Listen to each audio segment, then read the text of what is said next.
and welcome to the Overland Journal Podcast. I am your host, Scott Brady, and I am here with Brian McVickers, which some of you may remember from the podcast we did about crossing the Pacific in a sailboat.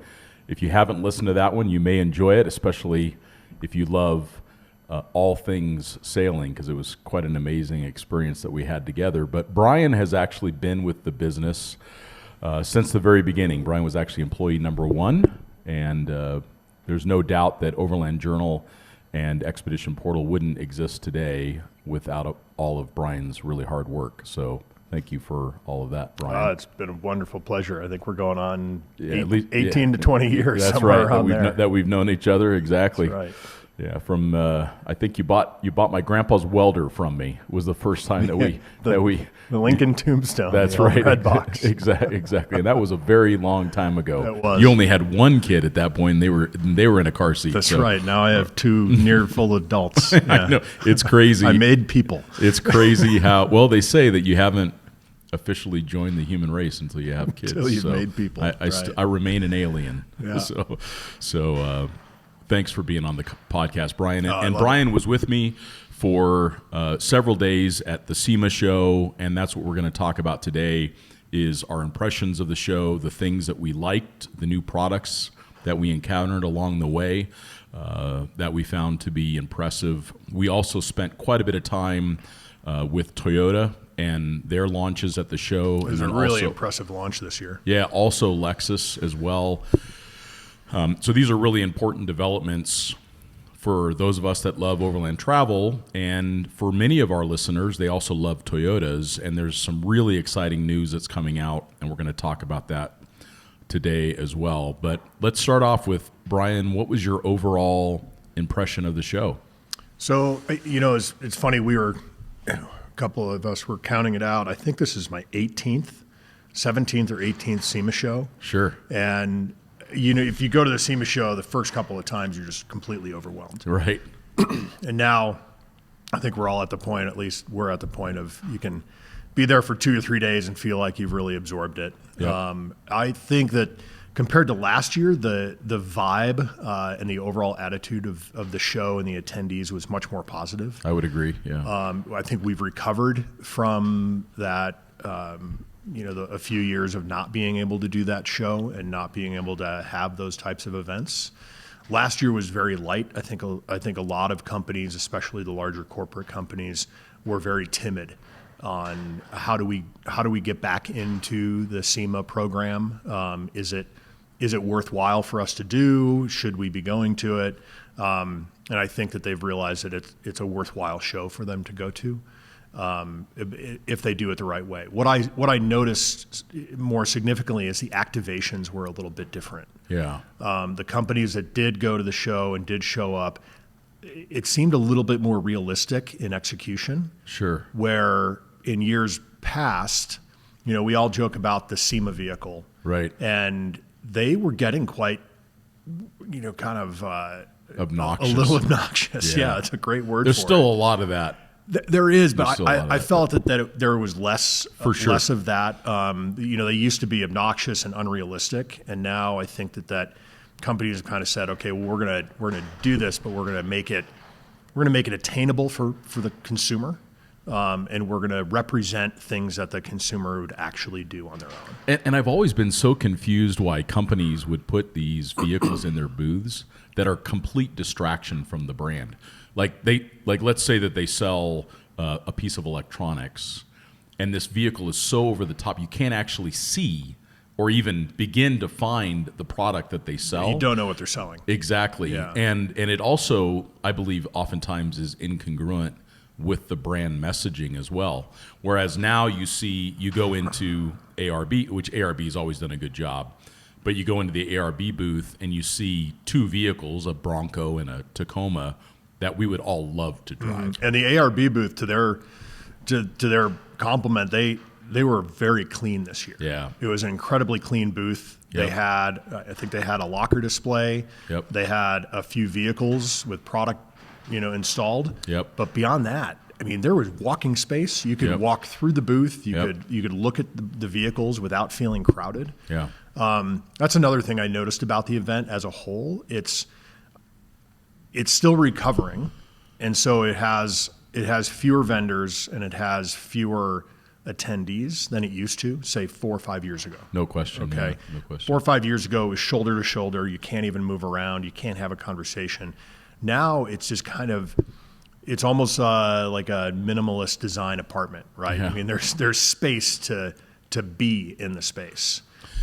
So which that's I think a benefit. it is a benefit, and to talk about the things that we noticed that were absent, I think the one that is the most challenging is the absence of the tire brands, because it is a really so the things that benefit you and I being there is that we get to interact with all of these companies in a very efficient way. They're all right there. We can have quick conversations. We can set up meetings, find out about new products that we can share with our audience. But when there's essentially no tire manufacturers, none of the tire manufacturers that we use were well represented. There were tire manufacturers there that were notable, like Maxxis is a great brand and all those other things, and Cooper, also another great brand. But when there's no BF Goodrich, there's no Goodyear, there's no, those are things that I think are absent. Yeah, So, it was very surprising. I found it to be a bit disappointing as a category, underrepresented. Cooper had Cooper Tires had their booth. They kind of have this foundational keystone booth that's there every event. It's in the same location. the first one you see when you walk down the That's right. stairs. They'll probably never give it up, and they never should. Yeah. But they had a very nice activation. They had a Jeep Gladiator, and then they also, what got a lot of attention for them, they had a Rivian R1T. With bigger tires. With bigger tires. Yeah. They were on, I think they were maybe 265, 75 R20s. Yeah. Somewhere around that. So almost a 35, yeah. Yeah, and they had it lifted all the way. The neat thing about that vehicle is the air suspension. Sure. So, show mode, they had it in high rock crawl mode, Yeah. which is 15 inches of ground clearance, right? And so Cooper was well represented. Toyo Tires was also there. I think they had an activation outside. Yeah, that's right. They had kind of an engagement with the attendees. They did. So you had to know that they were there. Yeah. I think what happens with that show is you get inside, and then you have to make a real effort to go outside of the building And find for that the stuff. outdoor engagement. Yeah, sure. So Toyo was there. They also had an event, a nighttime event. So they were there and represented. The only other company that I think really had a footprint there was Milestar Tires. Okay. So they had a fairly large booth, several display vehicles, several tires on display. Sure. And they had a good-sized staff there as well. Okay. Maxxis, I also found the Maxxis booth, but I'm not quite sure what they were doing in the sense that they had a side-by-side. Yeah. And they had a couple of tires on display, but other than that, it was just a logoed backdrop. And they did have a big staff there for the size of the booth. So it was well attended and well paid attention to.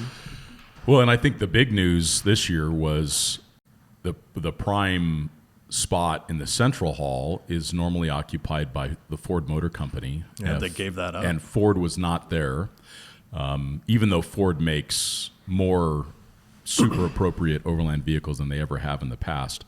So for us, that's a little bit of a disappointment to not have Ford there, because they are doing, like, their Ranger's got great payload. They've got the Bronco now, which is a really fun wagon option for people that are looking for high capability plus independent front suspension. So they didn't have a booth, but Toyota took over the space, which is quite the coup. And Toyota is the world's largest automotive manufacturer, so it's not surprising that they are now in this key position within SEMA. But for me, it was so amazing to go to the press launch where they pulled back the curtain on a new model lineup. It's basically a package lineup that they're going to have for the Toyota brand. And they pull back the curtain, and it's this Tundra that is lifted. It has front recovery points, and it's got a winch tray, and it's got a rear bumper, and it's got a rack, and it's got a roof tent on the top of it, and a custom livery as well. And what was amazing for me is you're listening to the vice president of marketing for Toyota, and I swear every fifth word she said was the word Overland. So we went to including that reveal, I think we went to 3 or 4 press launches. Yeah. Or press, presentations with them. Sure. I never heard the word off-road. Yeah, exactly. And with their history of TRD off-road, Yeah. and to completely remove that term from their vocabulary, Yeah. I never heard the word off-road. I repeatedly heard overland and vehicle-based adventure. Yeah, which is how we define overland. That's right. Exactly. It was very inspiring to see such a large and influential company to make that shift. And it's also to plan for the future. It's no surprise to us because when we started the magazine, almost 70% of our readers had Toyotas. If it was a Land Cruiser or a 4Runner or a Tacoma or a Tundra or something like that. Oh, and we've watched the Google metrics over the years where the term off-road is declining and the term overlanding is taking over. That's correct. Yeah. 2016, overlanding eclipsed off-road for search results. So it can be boiled down. Some of it's semantics, but it's inspiring to see them using the terminology. Well, and it's really important for the world's largest automotive manufacturer that does make arguably some of the best overland vehicles ever produced, and they continue to make those, for them to fully embrace the thing that we all care about so much. And what I thought was most exciting was there were several hints that were not only given during the press launch, but later by the Toyota personnel, whereas they're not just providing this additional capability with the Trail Hunter package, but it's also going to address payload at the same time. Yeah, it was significant. So that is the thing we have been asking for from Toyota for a very long time, which is we need to be able to add the additional capability components that we need, but then we also have to have enough payload for water and food and people. And also it's common for overlanders to tow a trailer, and the tongue weight of the trailer goes against payload.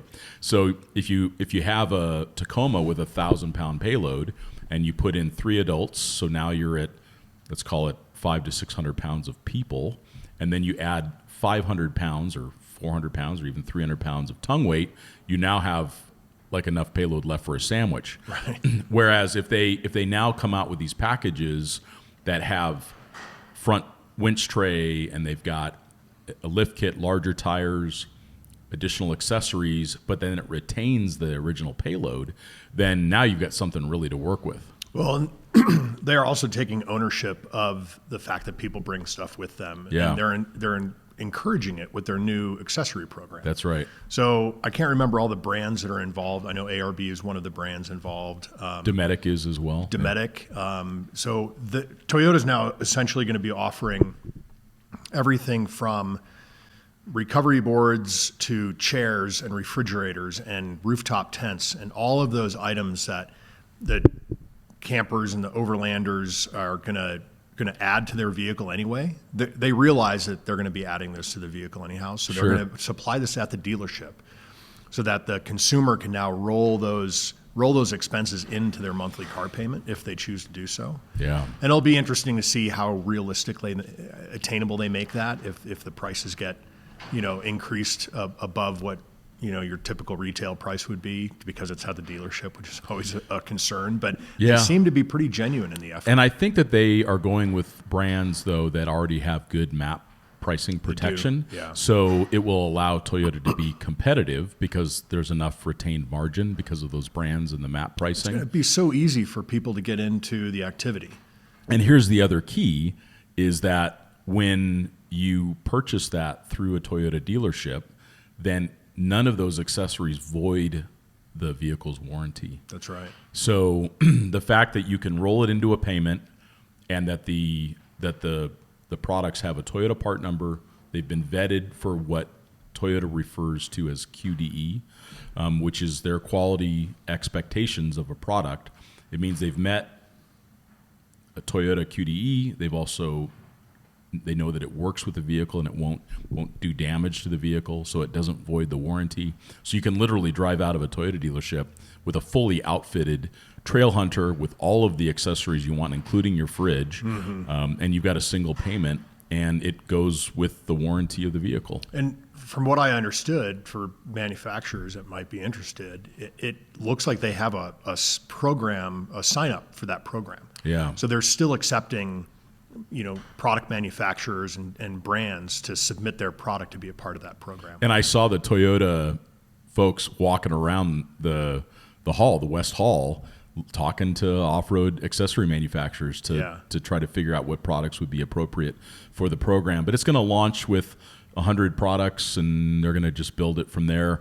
And it's just super important for those listening that we're not being paid anything by Toyota to do this. This is not an advertisement for Toyota.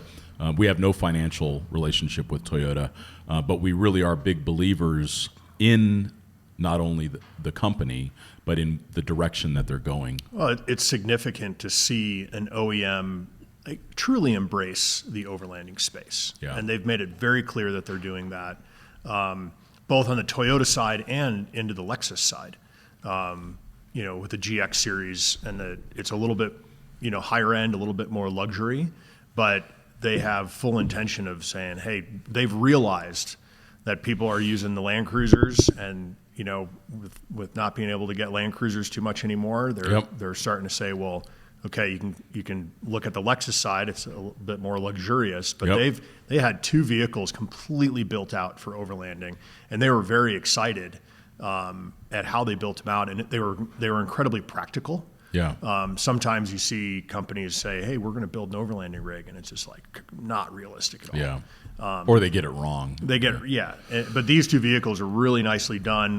The one had a great storage system in the back, and then the other was outfitted with everything: hidden winch, a little bit of a lift, bigger tires, roof rack, and a rooftop tent as well. And I was having a conversation with one of the Lexus executives, and he looked me right in the eye and he said, "Scott, you've not seen anything yet from Lexus. Wait till you see what's coming, specifically set up for overland travelers." So I think there's two things that are happening. Lexus recognizes that the GX model has huge penetration into the overland market. They're extremely popular with overland travelers. They have really good payload. They drive well. They're super capable off-road because they're based upon the Prado chassis. And then the other thing is the Land Cruiser is now absent from the Toyota lineup. So the only version of a Land Cruiser we can get in the United States today is an LX 600. So Lexus literally has that. If you want a Land Cruiser now in 2022, you're going to have to buy a Lexus.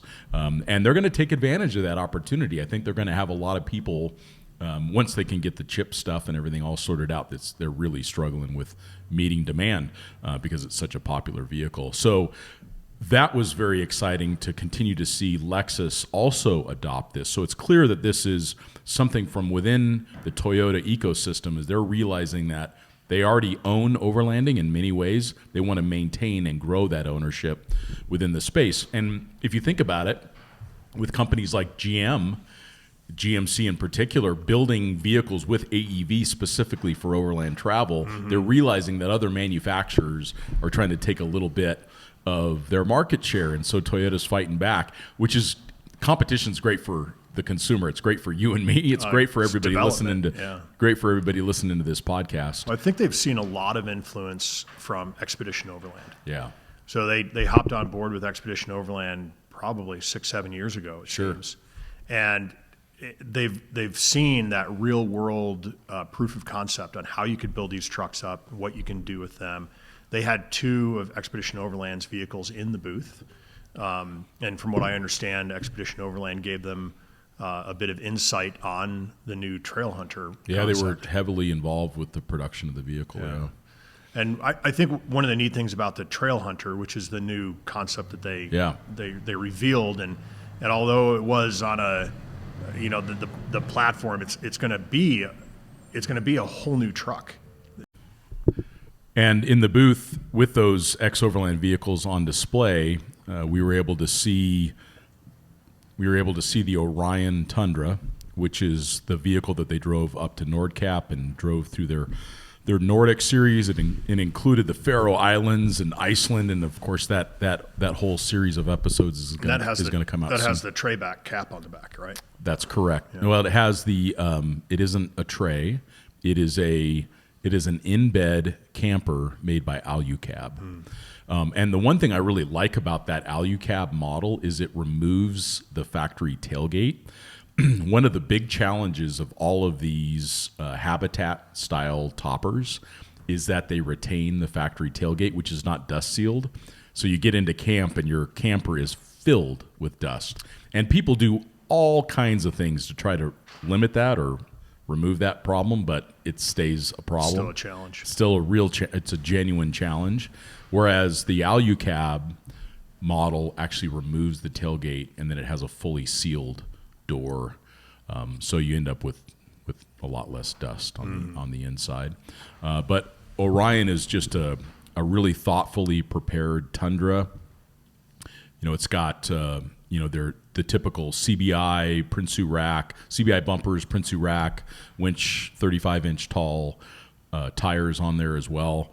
But the one that was I thought it was the most notable and kind of elegantly assembled vehicle in the whole booth was the Sequoia that X Overland put together. Simba is the name of that one. And it was just, the livery was really elegant. And it was clean and classy. Super clean, classy. You could actually, there was another Sequoia next to it that someone, I don't know who else prepared that one, but somebody prepared that one. And you could see the difference in experience between the two builds. Well, you had the Simba I think Simba is much more family oriented, right? So with X Overland, they've got a couple kids and they realize, hey, we can start. Let's make an Overland vehicle where we can bring everybody along. Yep. And that's I've got a family as well, and so I really appreciated that. Yeah. So many incredible Overland rigs. It's like, okay, tear out the back seat to put gear in it, and now you take a 5-person vehicle that's only appropriate for 2 people. Sure. Right?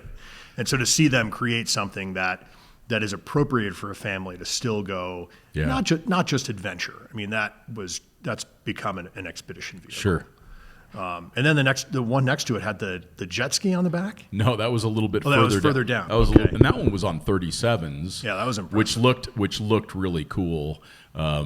But again, like when we see these vehicles in the booth, it oftentimes is a reflection of the experience of the assembler. Mm-hmm. And we do see X Overland's vast experience reflected now in their builds. So, like for example, the dual swing out on the back of their Sequoia had minimal weight on it. Yeah. Whereas the one right next to it had like the air tank, and it had a bunch of extra roto packs, and the vehicle will drive terrible because of all that weight. Leverage. One of them had it basically had 15 gallons of steel jerry cans. I know. They were beautiful because they were all powder coated a different color to match the Toyota stripe. I know. But what we look for is this OEM is beginning to really understand the needs of our audience. And Toyota, because of their association with X Overland, they're able to do things right from the beginning, which is really cool. So OEMs in general are becoming more scarce at that event. Yeah. Really, I think there was Toyota, Volkswagen, and Nissan. And Jeep.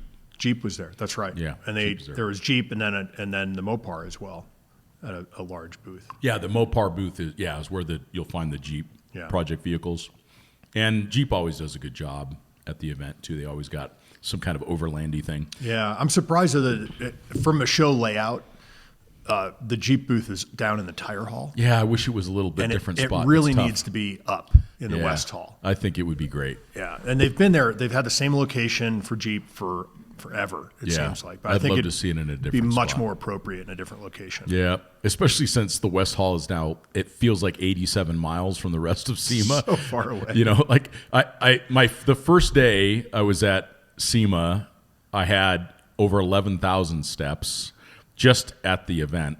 And then the next day I had almost 13,000 steps. Yeah. So if you got to go back another 4,000 steps to get to another booth, sometimes you choose not to do it. Well, and the truck displays were in the South Hall for so long. Yeah. And so again, second year in a row, out of force of habit, I initially went to the South Hall. And if you're familiar with the convention center, the South Hall and the West Hall are probably 1.5 miles apart. At least, yeah. And so there you go. You think you're in one place, and now you got to trek it and try to get to your meeting on time. Yeah, that can be a challenge for sure. This content is brought to you by Overland Journal, our premium quality print publication. The magazine was founded in 2006 with the goal of providing independent equipment and vehicle reviews, along with the most stunning adventures and photography. We care deeply about the countries and cultures we visit and share our experiences freely with our readers. We also have zero advertorial policy and do not accept any advertiser compensation for our reviews. By subscribing to Overland Journal, you're helping to support our employee-owned and veteran-owned publication. Your support also provides resources and funding for content like you are watching or listening to right now. You can subscribe directly on our website at overlandjournal.com. All right, well, let's pivot a little bit to some products at the event that you thought were standouts or that were interesting. The one that you talked about with that tire inflation system sounds really clever. Yeah, I think there's a special place in my heart for these true innovative startup type companies. The products that somebody jotted down on the back of a napkin and then they turned into a reality. Yeah. I have appreciation for the larger companies as well, but I think a lot of these smaller kind of underdog startups, they just don't get recognition. And so there were a couple of them that I wanted to call out specifically. And so there's a company called Airflex, and it's a central tire inflation system that bolts onto your hub.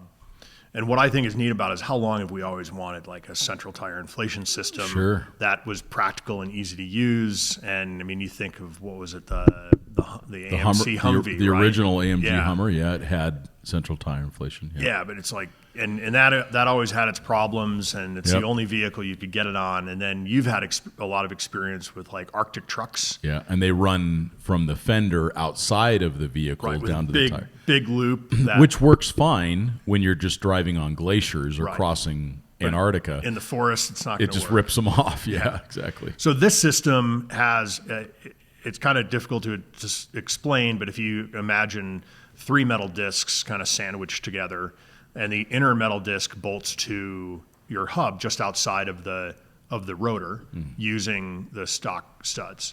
And then you've got 2 more discs, and then the wheel itself would bolt onto the outer disc.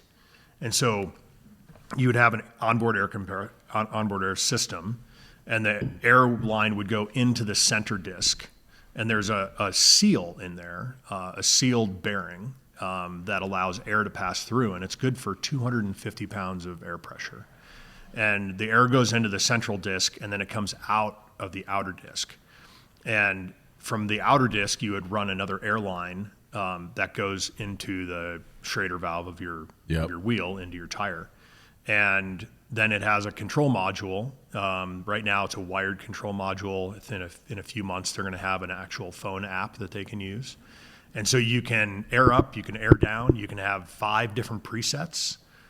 So as you're driving, you can change the air pressure on the fly. And the system allows for air to be bled off and put into the tire. Oh, so you can at the same time deflate on the go down to trail pressure on the go. So, and the one thing that's always been so cool to me is like the safety feature of that people don't consider. So oftentimes when we get a flat, it's just a puncture. It's just like a nail or it's like, it's not just blowing air out. So this system would allow you to get to the next tire shop without even having to, if you just got a slow leak. Oh yeah, you could actually just positive pressure into the tire. You could just keep pressurizing the tire until you get to the tire shop to get it swapped out. And we talked about potential failures as well. Yeah. And if it did fail, it would be like getting a nail in your tire. Yeah.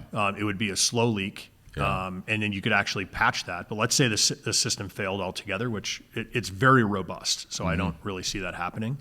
But you can actually disconnect the air hose from your Schrader valve and then just pump your tire back up and put a tire cap on it, and you're good to go. And you don't have the system connected anymore, but the tire itself isn't completely reliant upon the installation of the system. Yeah, it's really clever. So you can think about driving through the mountains or the desert, especially the desert, right? You have really deep sand, and then you might get into rock, and then you might get into a little bit more hard pack.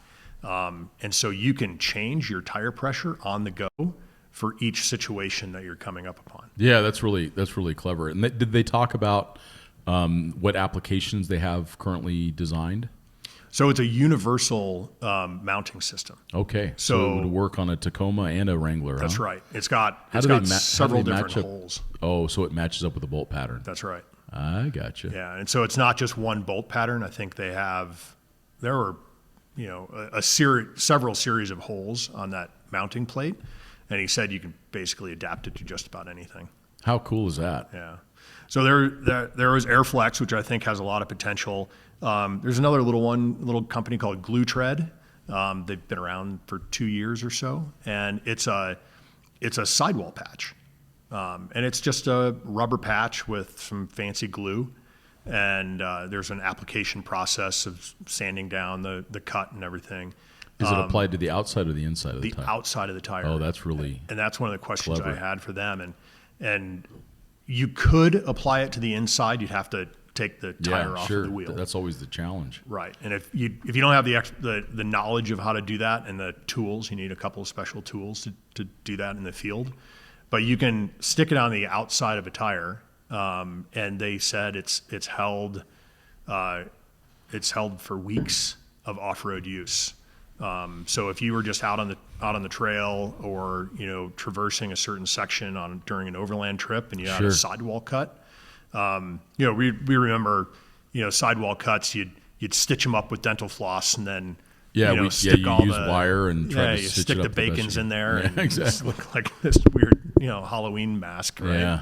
And so now you could just sand it up, put the glue on the patch, put the patch on there, and it sticks, and it'll last a couple of weeks. Wow. So, well, at least get you back to the road or to easily. a tire shop or something. And they make big patches, small 1x1 inch patches up to like a 4x6 inch patch. Interesting. I wonder if they have applications for motorcycles too. Yeah. And then in the same area, there was Demo Shovels, Yep. which is a fan favorite. We've known about them for years, and they continue to push innovation with their tools and their mounting systems. So they had a nice display. That was, and in fact, they won an award this year. I think they won an innovation award from SEMA. Yeah, their new spade I thought was a really nice development. Yeah, because it's much more universally practical for camping and backcountry travel, because you can use it as a camp shovel it's a smaller platform. Yeah, that's right. So those were kind of the small companies that stood out. A little bit bigger company we noticed was there's a lot of battery companies now. One of the ones that we kind of noticed especially was anti-gravity batteries. With that, they're little motor. I know they have a lot of different batteries. Like they have the Deep Cycle series that they're really proud of, and that's kind of their new product line. But they have these motorcycle batteries that have a built-in jump starter. Yeah, and I just bought. It was so funny because I bought one a week and a half ago because the Moto Guzzi battery was smoked. And I'm looking at the different batteries, and I'm like, holy cow, this anti-gravity thing is amazing. So it has a built-in jump starter. So you just push a button, and you can jump start your own battery with this other little mini built-in battery, kind of like a jumper pack. Yeah. It's super cool. Well, and it's going to save a ton of money. Yeah, because and time. With lithium batteries, if you let them go, which isn't that hard to do on a motorcycle, if you're not riding it regularly, you can really kill a battery pretty easily, and the lithiums are hard to bring back to life if you can at all. So with that jump starter, at least you've got a chance of, getting another couple of years out of the same battery. Yeah, or just getting home if you leave the lights on. Yeah. So So that was a good one. ARC, which is an Australian company, they had a really cool new trailer stabilizer jack. So we've seen the trailer stabilizers that just kind of fold down, and you can maybe move them a few inches to kind of help level the trailer. They have I think it's the only one on the market now that'll do this. They have a handle that'll go into it with a kind of a socket attachment, and you can use that stabilizer as a jack and get the trailer wheel completely up off the ground. Oh, wow. So changing a trailer tire just became a lot more easy. So you move it to another spot on the trailer to do that? No, they're hard mounted to the aft corners of the trailer. I see. And so if you've got the tongue either on the vehicle or the tongue wheel down, then you can take either corner and jack it up, and so you can get the tire up off the ground to change out a flat tire on a trailer. Oh, that's clever. Yeah, or if you're in camp, really you level it nicely, it even on really uneven terrain. Yeah, so they're the only company that I've seen that has anything like that. That's clever. And they've said they're bringing it to the U.S. right now. They have it available in Australia. They have some can't keep them in stock. They have some really cool tongue wheels as well. They do. Lifting wheels. Yeah, a lot of double wheels. Yeah, so with flotation on soft surfaces and stuff like we encounter. So there was a couple of them for me that stood out. To see an ARB roof tent, it makes so much sense that they would do that. They've always had the kind of soft shell, clamshell style tents that were fairly common or similar to other tents. Yeah. But now they have their own hard shell tent, and it looks super attractive in this really dark gray. Looks like there's plenty of room to have some bedding in there as well. It looked like it was called the Esperance, I think is the name of it. But it's a really thoughtful tent. Looks like it's going to be really good quality as well, which that's one of the things that we're very mindful of in the rooftop tent market, is that there are too many companies that are making tents that are too heavy, or they're making them too light duty and they won't hold up to long-term use. But there certainly are companies that make really high quality tents, like now ARB and iCamper and others, of course. Well, it really rounds out the offering for ARB as well. I think so. And they had a really handsome roof rack on the back of this Tacoma, or a bed rack, excuse me. Really, it was like a one-piece extruded aluminum that was just really impressive looking. How it was designed and the radiuses on it and everything else. And then out of the back, they had their ARB drawer system, but it had a full kitchen set up inside the drawer. So it rolled out of the back, and it had... Does it come with the kitchen setup? No, you can get that as an option for the drawer.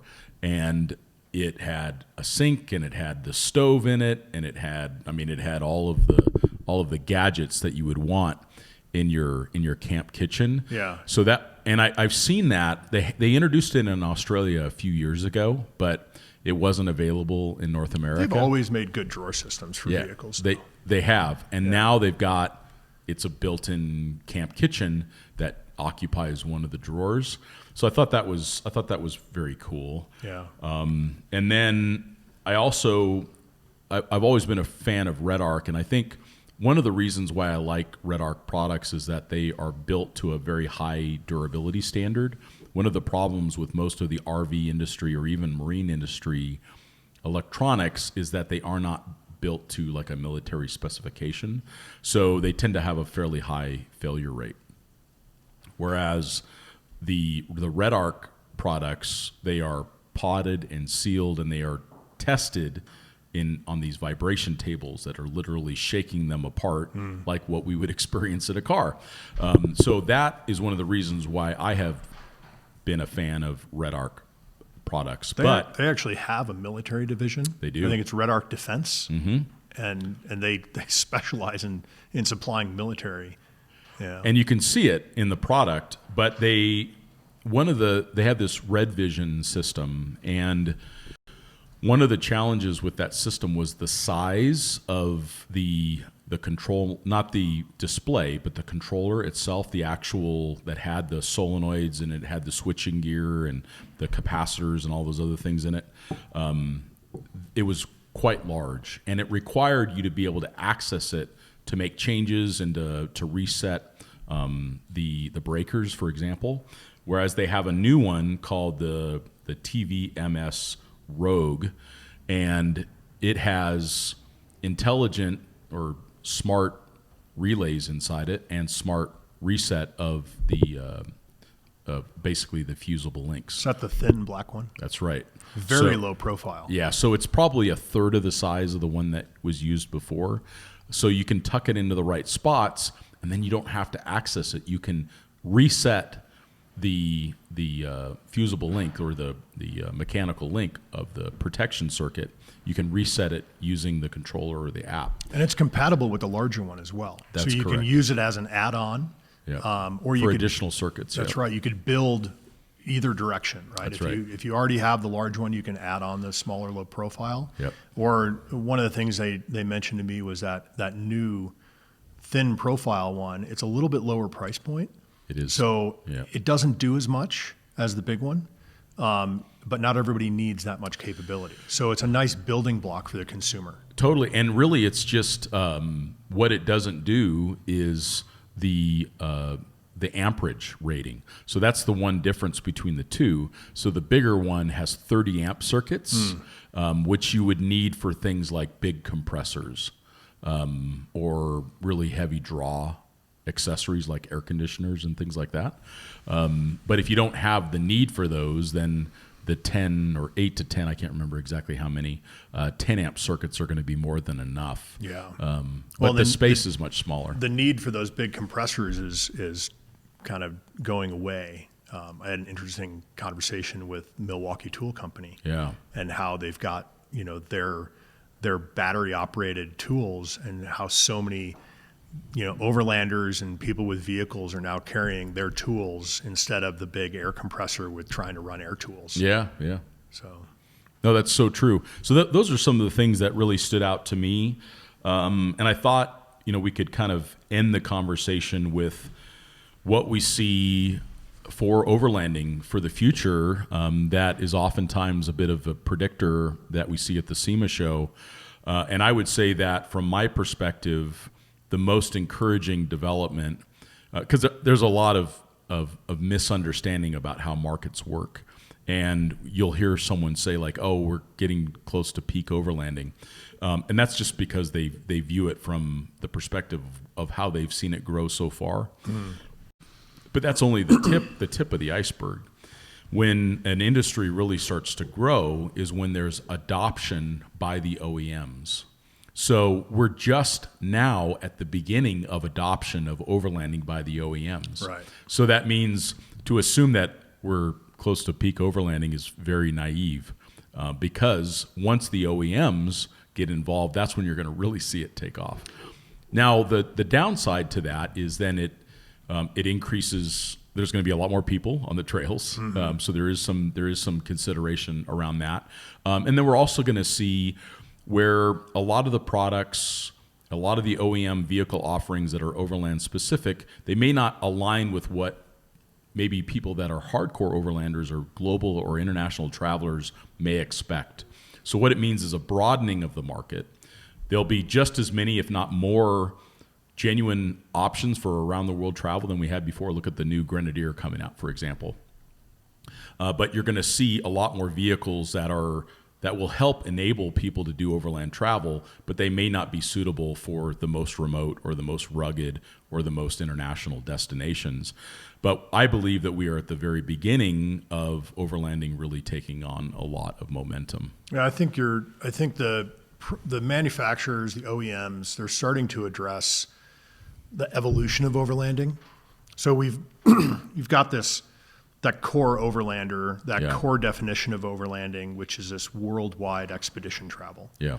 The reality is that most consumers don't have the time or the resources to go do a worldwide expedition. Yeah, sure.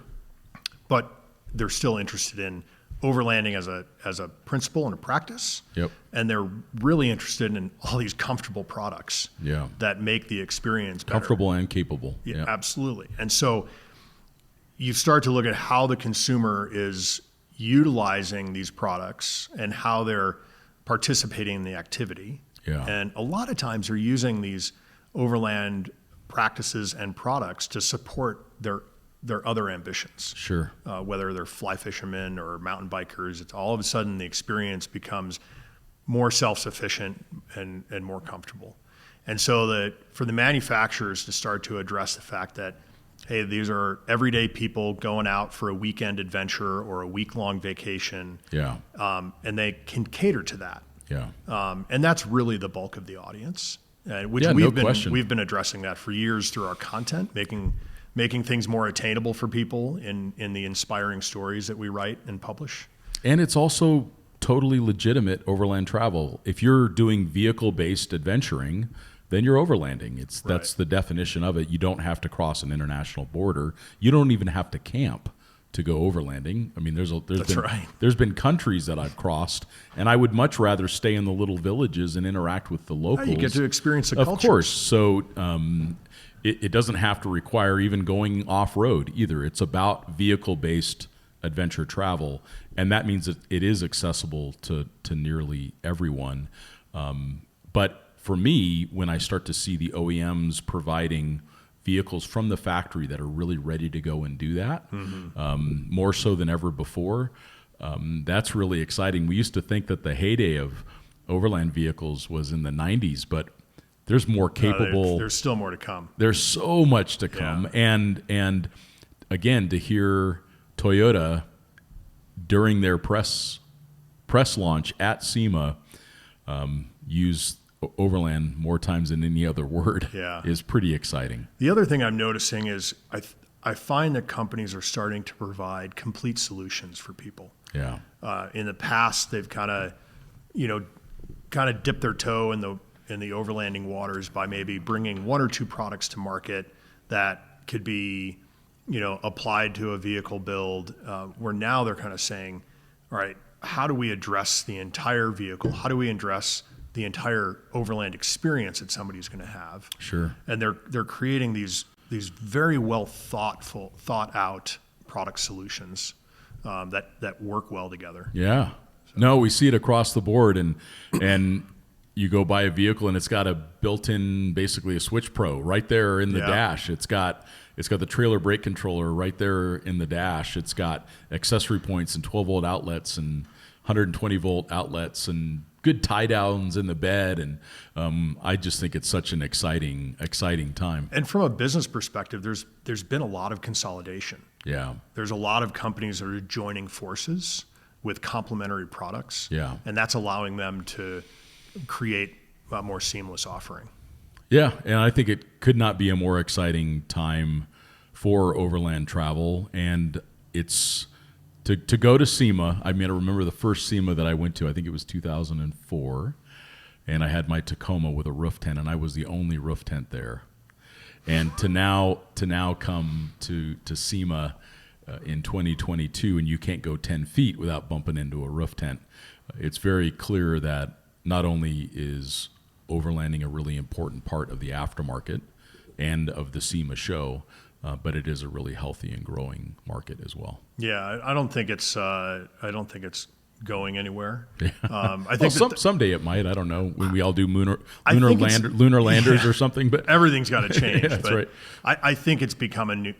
It's solidified itself as an activity. Yeah, for sure. Right. It's not just something that hey, these guys go do, or the small group of people go do. Yeah. It's now like it's well established. It really is. So. Yeah, it's really fun to see. Well, Brian, any other thoughts that you've got around SEMA, or what you hope to see in future SEMAs? No, I was actually inspired by the quality of offering this year.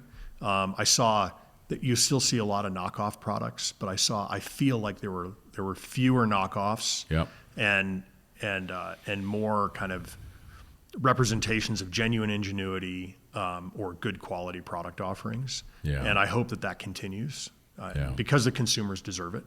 Yeah. And so that's inspiring.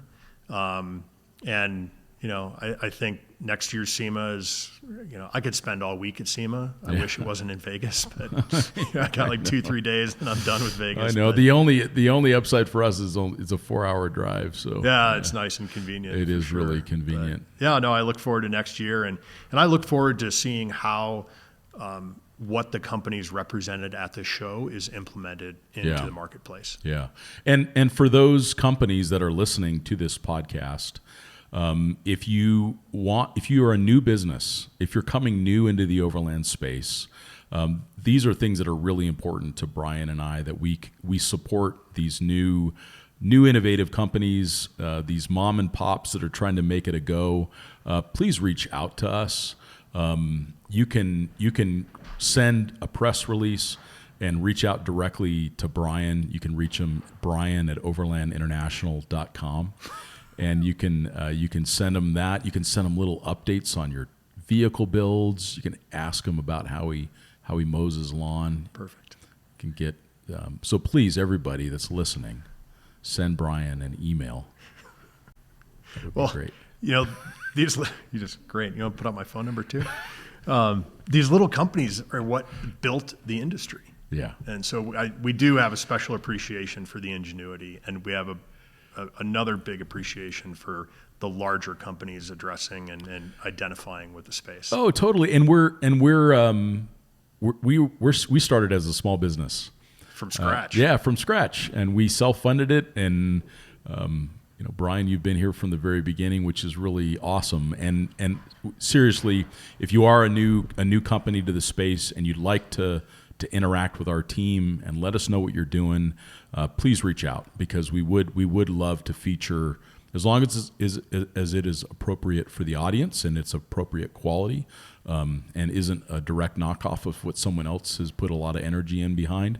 We're going to give it the attention it deserves. So. And we also have 2 decades of research that we share quite openly with folks, and so we've looked into every segment of the market and consumer usage, and so we have really good ideas on kind of how these participants engage with the activity and with the products. Yes, and thanks, Brian, for being on the podcast. Thank again. And if you want to hear more about Brian as the adventurer, he has spent years of his life living on and sailing around the world, in addition to being a prolific overland traveler as well. So take a listen to Brian and my discussion about our crossing of the Pacific Ocean, which is always ready for an adventure. Yeah, which is on the podcast as well. But thanks, Brian, for being on the podcast. Thanks, Scott. Yeah, and we thank you all for listening, and we'll talk to you next time.